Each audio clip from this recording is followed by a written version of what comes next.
ለምን እግዚአብሔር እንድንሞት ፈቀደ? እዚህ እንዳንኖር ከውዶቻችን ጋር እንዳንቆይ አይደለም፣ እንድናርፍለት ስለሚፈልግ ነው እግዚአብሔር።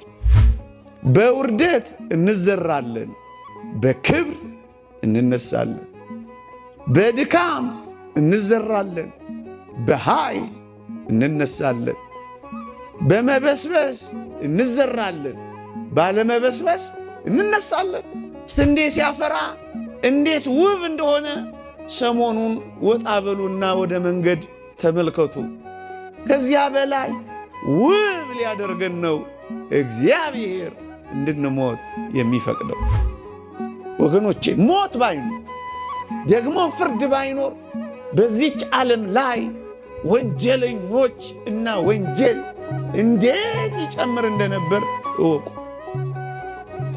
ኃጢአትን ለመገደብ፣ በደልን ለማስቆም፣ ግፍን ለማስቆም ርፍ እንድንል እግዚአብሔር የሰጠው ጸጋ ነው። ለዚህ ነው የእግዚአብሔር ስጦታ ነው ያለው ባስልዮስ ዘቂሳርያ። አልዓዛርም ሞተ፣ መላእክትም ወደ አብርሃም እቅፍ ወሰዱት ይላል። ባለጸጋው ሞተ፣ ተቀበረ ይላል።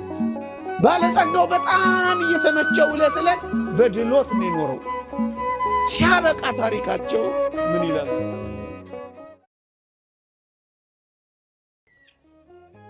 ካልሞት ሕያው አትሆንም። አንተ ሰነፍ የቆሮንጦስ ገበሬ፣ አንተ የምትዘራው ስንዴ ካልሞተ ሕያው ይሆናል እንዴ ነው ያለው። የተወደዳችሁ ክርስቲያኖች፣ እግዚአብሔር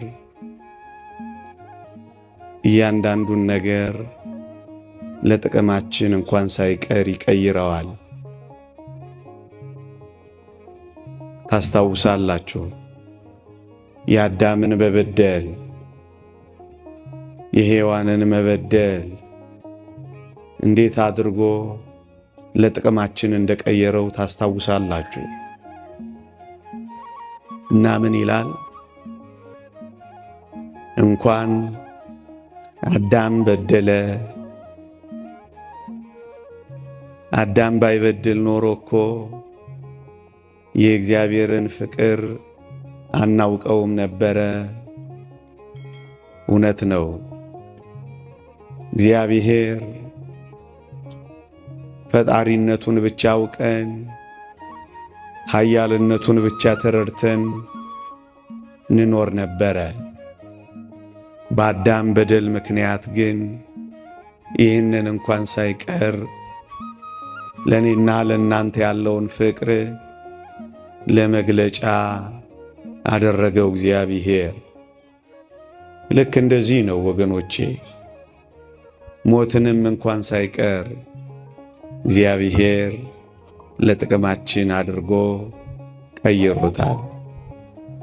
አሁን በዚህ በአዲስ ኪዳን ዘመን የምንሞተው ለምንድን ነው ካላችሁኝ፣ አሁን ያለውን ቃል እደግምላችኋለሁ።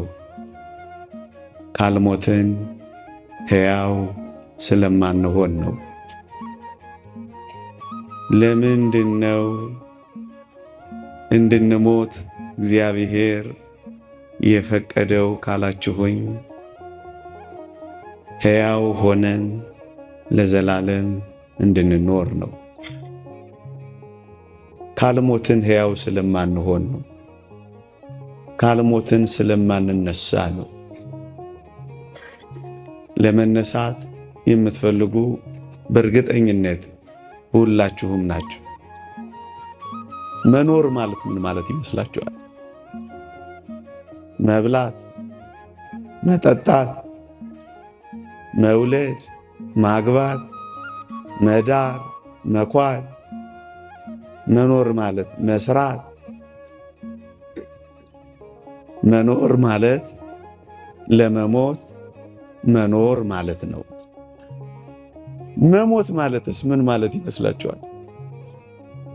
መኖር ማለት ለመሞት መኖር ከሆነ መሞት ማለትስ ያው ለመኖር በሉት እስኪ ለመኖር።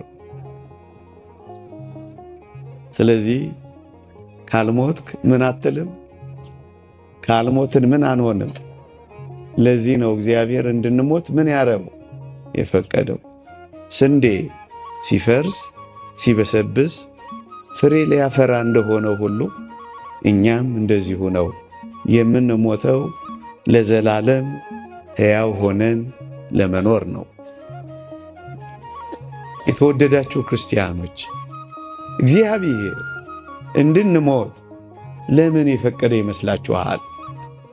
ወገኖቼ ካልሞትን ሕያው ስለምንሆን ብቻ አይደለም። ከክርስቶስ ጋር መኖር እንፈልጋለን አይደል? ክርስቲያኖች አይደለም? እዛ በቀኝ የተሰቀለውን ወንበዴ ምን ነበር ያለው መሰላችሁ? ጌታ ሆይ በመንግሥት በመጣ ጊዜ አስበኝ አለው። የተወደደ መድኃኒታችን ምን አለው? ዛሬ ከእኔ ጋር በገነት ትሆናለህ አለው። ወገኖቼ እዚህ ካሉ ሰዎች ጋር ከመኖር ከክርስቶስ ጋር መኖር ይበልጣል አይበልጥም? ለዚህ ነው ልሄድ ከክርስቶስ ጋር ልኖር እናፍቃለሁ ከሁሉ ይልቅ እጅግ የሚሻል ነውና ይላል። የሚሻል ነው ወገኖቼ። ሕያው ከሆነው አምላካችን ጋር የምንኖረው ግን በሞት በኩል ምን ስናረግ ነው? ስንሄድ። ስለዚህ አሁን የምንሞተው እግዚአብሔር እንድንሞት የፈቀደው ከክርስቶስ ጋር ከራሱ ጋር ለዘላለም ምን እንድናደርግ ነው? እንድንኖር ነው። እንድንኖር ነው። ይሄ ደስ ይላል? ደስ አይልም? ከዚህ የበለጠ የክርስቲያን ተስፋ ምን አለ? እውነት ሐሰት? እውነት ነው። ለምንድን ነው እግዚአብሔር እንድንሞትና ሞትን እንድንቀምስ እንድንፈርስ እንድንበሰብስ የፈለገው? ለምንድን ነው? እየነገርኳችሁ አይደል? ሦስተኛ ነጥብ ልንገራችሁ። እግዚአብሔር እንደገና ውብ አድርጎ ሊሰራን እጅግ ውብ አድርጎ። አንዲት ሸክላ ሰሪ፣ አንዲት ገል የምትሰራ ባለሙያ ሸክላዋ ቢሰነጠቅ፣ ሸክላዋ ቢሸረፍባት ምን የምታደርግ ይመስላችኋል? ምን ነው የምታደርገው? አፍርሳ እንደ አዲስ ትሰራዋለች። ግን የምትሰራው ምን ለማድረግ ነው? የሚበልጥ የክብር ዕቃ አድርጋ ለመስራት ነው። እውነት ሐሰት? እግዚአብሔርም ልክ እንደዚህ ነው ያደረገው። እየሰማችሁኝ ነው? አንዳንዶች ይህን ሐሳብ እያነሱ እግዚአብሔርን እኮ ስለሚተቹትና ስለሚያሙት እኮ ነው። አንዲት የገል የሸክላ ሰሪ ባለሙያ እንኳን ቢሰነጠቅባት አፍርሳ አብኩታ አለስልሳ እንደገና ተኩሳ እንደገና አስጊጣ ውብ አድርጋ እንደምትሰራ እግዚአብሔር በሞት በኩል እንድንፈርስ፣ በሞት በኩል እንድንበሰብስ፣ በሞት በኩል የሌለን እስኪመስል ድረስ እንደዚያ እንድንሆን የፈቀደው የተወደዳችሁ ክርስቲያኖች ውብ አድርጎ ሊሰራል፣ እንደገና ሊሰራል፣ እንደገና ሊያስጌጠን፣ እንደገና ሊያከብረን ነው። አንድ የእግዚአብሔር ቃል ላንሳላችሁ። ቅዱስ ጳውሎስ እንዲህ ይላል፣ በውርደት እንዘራለን፣ በክብር እንነሳለን። በድካም እንዘራለን፣ በኃይል እንነሳለን። በመበስበስ እንዘራለን፣ ባለመበስበስ እንነሳለን። ታዲያ ይሄ ጥቅም ነው? ጥቅም አይደለም። ደካሞች ብርቶች ሆነን እንወጣለን። ይሄ የሚበሰብሰው ሥጋችን የማይበሰብሰውን ዓለም ሊወርስ ስለማይችል የማይበሰብስ ሆኖ ይወጣል። ስንዴ ሲያፈራ እንዴት ውብ እንደሆነ ሰሞኑን ወጣ በሉና ወደ መንገድ ተመልከቱ። ከዚያ በላይ ውብ ሊያደርገን ነው እግዚአብሔር እንድንሞት የሚፈቅደው። የክብር ዕቃዎች ክብሩን እንደ መስታወት እያብለጨለጭን የምናሳይ መልኮቹ እንድንሆን ነው እንድንሞት የሚፈቅደው።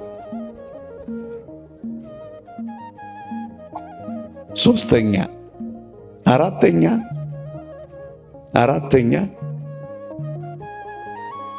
ለምን ፈቀደ እግዚአብሔር? ወገኖቼ አንድ ነገር ልንገራችሁ እስኪ። ይሄ ዓለም የድካም ነው የረፍት ነው? መጀመሪያ እሱ ልጠይቃችሁ። እየሰማችሁኝ ነው? እዚህ ዓለም ላይ ማረፍ አይቻል፣ ከሐሳብ መላቀቅ አይቻል። በብዙ ሐሳብ በብዙ ጭንቀት መኖር። እዚያኛው ዓለም ግን ይሄ እርፍ ነው የምንለው። ወደዚህ ረፍት ነው። ለምን እግዚአብሔር እንድንሞት ፈቀደ? እዚህ እንዳንኖር ከውዶቻችን ጋር እንዳንቆይ አይደለም፣ እንድናርፍለት ስለሚፈልግ ነው እግዚአብሔር። እንድናመሰግነው፣ አርፈው እንደሚያመሰግኑ ሲያመሰግኑ እንደሚያርፉ እንደ መላእክት እንድንኖር እግዚአብሔር ስለሚፈልግ ነው። እርፍ እሱ ነው የሚለን። በጌታ የሚሞቱ ሙታን ብፁዓን ናቸው፣ ከድካማቸው ያርፉ ዘንድ ስራቸው ይከተላቸዋል ይላል። ወገኖቼ የታመሙ እየታመሙ እንዲሁ ይቀጥሉ፣ የተራቡ እየተራቡ እንዲሁ ይቀጥሉ፣ የተጨነቁ እንዲሁ እንደተጨነቁ ይቀጥሉ፣ የተሰቃዩ እየተሰቃዩ እንዲሁ ይቀጥሉ፣ ያዘኑ እንዳዘኑ እንዲሁ ይቀጥሉ፣ የተከዙ እንደተከዙ እንዲሁ ይቀጥሉ። ይሄማ ግፍ ነው። እግዚአብሔር ማሳረፊያው መንገድ ነው። ሰው አይገባንም እንጂ አይገባንም። ይህ እግዚአብሔር ስጦታ ነው፣ እንደ ጸጋ ነው ቅዱሳን የሚቆጥሩት። ቅዱስ ባስልዮስ ዘቂሳርያ እግዚአብሔር ኃጢአታችንን ለመከልከል የሰጠን ስጦታ ነው ይላል። ወገኖቼ ሞት ባይኖር ደግሞ ፍርድ ባይኖር በዚች ዓለም ላይ ወንጀለኞች እና ወንጀል እንዴት ይጨምር እንደነበር እወቁ። ኃጢአትን ለመገደብ፣ በደልን ለማስቆም፣ ግፍን ለማስቆም ርፍ እንድንል እግዚአብሔር የሰጠው ጸጋ ነው። ለዚህ ነው የእግዚአብሔር ስጦታ ነው ያለው ባስልዮስ ዘቂሳርያ። ለማረፍ እረፍ እንድንል ለማረፍ። ይህንን እናምናለን ክርስቲያኖች። ስትቀብሩ ስትሸኙ ይህንን እያሰብን ሊሆን አይገባም። ስንኖር ይህንን እያሰብን ሊሆን አይገባም። ለምን እንሞታለን? ልናርፍ ነዋ። አልዓዛርም ሞተ፣ መላእክትም ወደ አብርሃም እቅፍ ወሰዱት ይላል። ባለጸጋው ሞተ ተቀበረ ይላል። ባለጸጋው በጣም እየተመቸው ዕለት ዕለት በድሎት ነው የኖረው። ሲያበቃ ታሪካቸው ምን ይላል መሰላችሁ? አልዓዛርም ሞተ፣ መላእክትም ወደ አብርሃም እቅፍ ወሰዱት ይልና ባለጸጋው ሞተ ተቀበረ ይላል። አሁን ጥያቄ ልጠይቃችሁ ነው። እናንተ እንደ አልዓዛር መሆን ይሻላችኋል? እንደ ባለጸጋው? ምን አላችሁኝ? እያሰባችሁ ነገሩኝ። ምን አላችሁኝ? አልዓዛር እኮ ድሃ ነበረ። ድሃ መሆን ይሻላችኋል? ድምጻችሁ ሳሳሳ እንደ አልዓዛር ወይስ እንደ ባለጸጋው ነው? ጎበዞች ናችሁ። ለምን?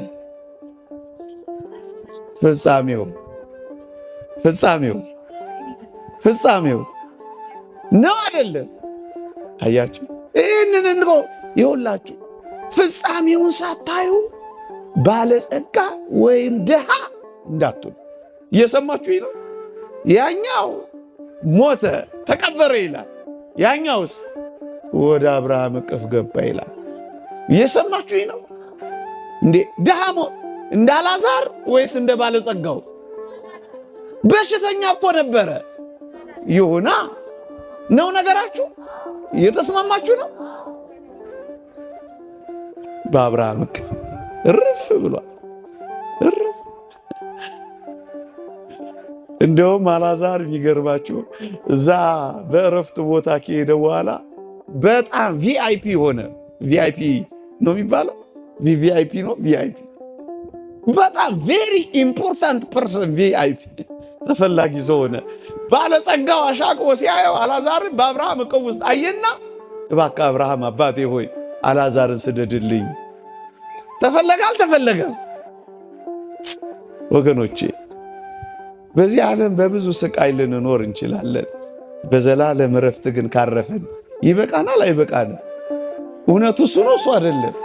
ፍጻሜውን ሳታዩ ማንንም መከረኛ፣ እድለኛ፣ ባለጸጋ፣ ድሃ እንዳትሉ አድራችሁ።